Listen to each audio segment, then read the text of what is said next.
Things you need to know about student loans. Some basic law regarding student loans that you need to know if you're thinking about getting one or trying to deal with one you already have.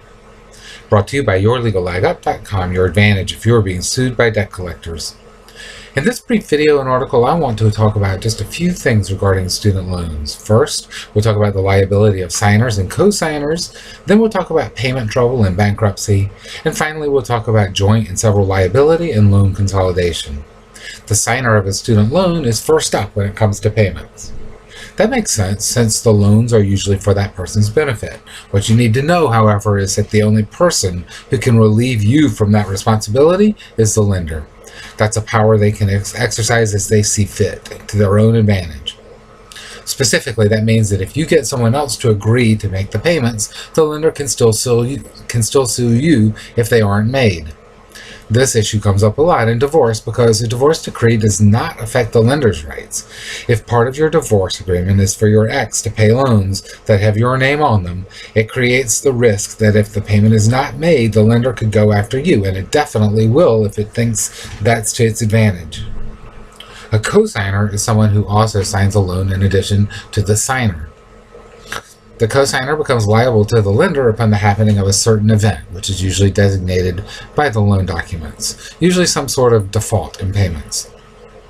You probably knew that, so you're wondering why we care.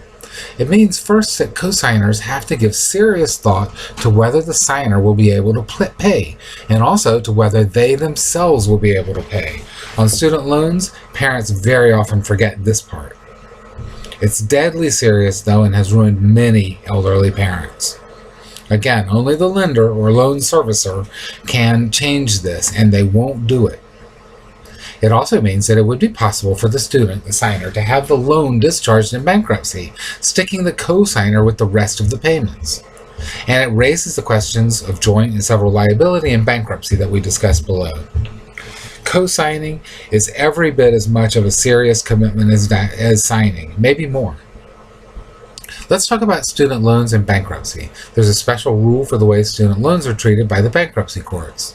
Whereas almost all other debts are routinely discharged, that is, eliminated by bankruptcy, student loans are not. They are only discharged if the failure to do so would result in undue hardship to the borrower. There are special procedural rules as well, and you have to bring what's called an adversary proceeding in the bankruptcy court to get them discharged. Undue hardship has been interpreted by the courts in an arbitrary and unfair way, almost unbelievably so. The rule varies widely from jurisdiction to jurisdiction and from judge to judge. But whatever it is, it's never easy psychologically or otherwise. Furthermore, they can be partially discharged, student loans can, up to the very point where the judge thinks 1 cent more would create undue hardship.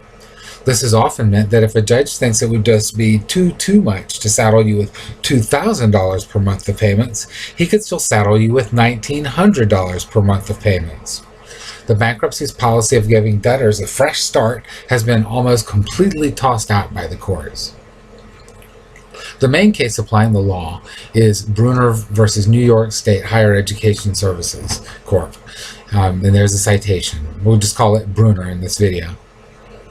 Courts applying the Bruner test make the debtor, the bankrupt signer or co-signer, prove 3 things. 1, that not discharging the debt would currently prevent him or her from having a minimal lifestyle. Read that as requiring borderline poverty. 2, that financial improvement is almost impossible for what would have been the life of the loan, or most of it. As one court puts it, a certainty of hopelessness. And given some of the programs for deferring student loan payments for up to 25 years, we could be talking decades of poverty. 3, that the student has made good faith efforts to repay the loan, and this has been read to require ridiculous and utterly unjust extremes by the courts. The test as it is constructed is all but impossible to pass, but not all courts apply that test, and some that do have begun to realize how terrible it is and to moderate it some way. It goes completely against the spirit of the bankruptcy law. Still, getting out of a student loan in bankruptcy is very serious difficulty, and we do not normally suggest that it should be attempted pro se. If you are a co-signer in most jurisdictions, most but not all, the rules for bankruptcy discharge are just the same as for signers.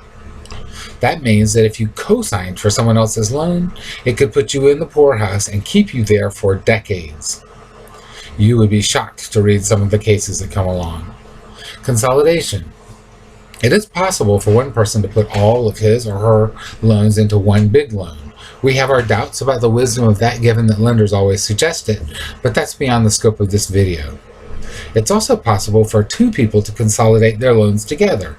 We do have an opinion about that. Don't do it. Of course, you're in love or have the closest family bonds. Take that as a given. But loan consolidation creates something called joint and several liability. In the context of student loans, joint and several liability is a fiend from hell. We discuss an example of that in our video called Hickson's Fix. Legally, joint and several liability means that all the parties who have it are equally liable for all of the debt. So if you and I were jointly liable to Joe Blow for $100, for example, both of us would owe him $100. He could only collect a total of $100, but he could sue either of us for all of it. He could choose whichever one of us he wanted to sue, or both. That doesn't sound so bad, does it? Not in the context of $100, but if you're talking about a lot of money and the debt collector goes after one part of a couple or a parent or a child and ruins them financially while the other one is unharmed, it can and it does destroy families. You could sue the other person for their share, yes, but if you got a judgment, the other person could get rid of it in bankruptcy routinely. The lender's claim on the other person never goes away, but yours does. So if the lender gets its money, it walks away, your ex walks away, and you are in it for up to 30 years of poverty. This is not an exaggeration. It's what happened to Hickson, as we discussed in Hickson's Fix. And the lender can decide for whatever reason it wants to go after you and either leave the other person alone or not. And they do this all the time. Hickson's Fix is just one example of that. And guess what? They go for the easier pickings without any concern for broader issues of fairness at all. We don't actually blame them for that. That's their right, but it does come as a big shock to a lot of people. Don't put yourself in their power that way. This also comes as a big shock to a lot of people, but the lenders are in it for money. That's all they were ever interested in. College was just a handy bait for their hook. And if you're currently eyeing that bait, our advice is to watch out. The colleges know damn well what's going on. They're willing collaborators. Take a hard look at the universities and their tuition rates. We believe that most educational rates are grossly excessive. They can do that thanks to the loans. And once you're on the hook, you could expect more compassion from a shark than the student loan administrators. You've been warned. It isn't all completely hopeless, even if you're already struggling on the line. There are some things you can do even if you're having trouble making your payments. Our job is to help you do what you need to do. The laws on student loans and bankruptcy are horrific and arbitrary. That's because they're mostly designed to protect the schools and the gigantic loan industry set up around them rather than anybody else. But be careful about student loans, signing, consolidating, repaying. We aren't saying they're all bad, but you need to know what you're doing. We help pro se parties understand and deal with the legal system.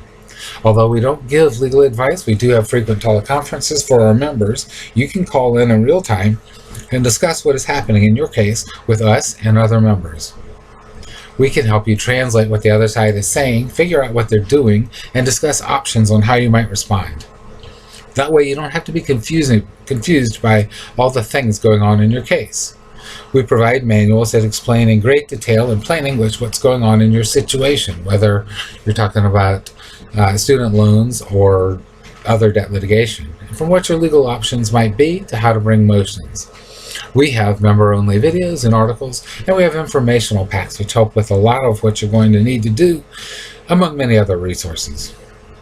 If you are in court, worried about going to court, or think you should go to court but can't afford a lawyer or don't know what your rights are, you should join us. Debt collection is a social justice issue. Take issue to protect yourself. Take action. Take action to protect yourself from the debt collectors and help others do the same.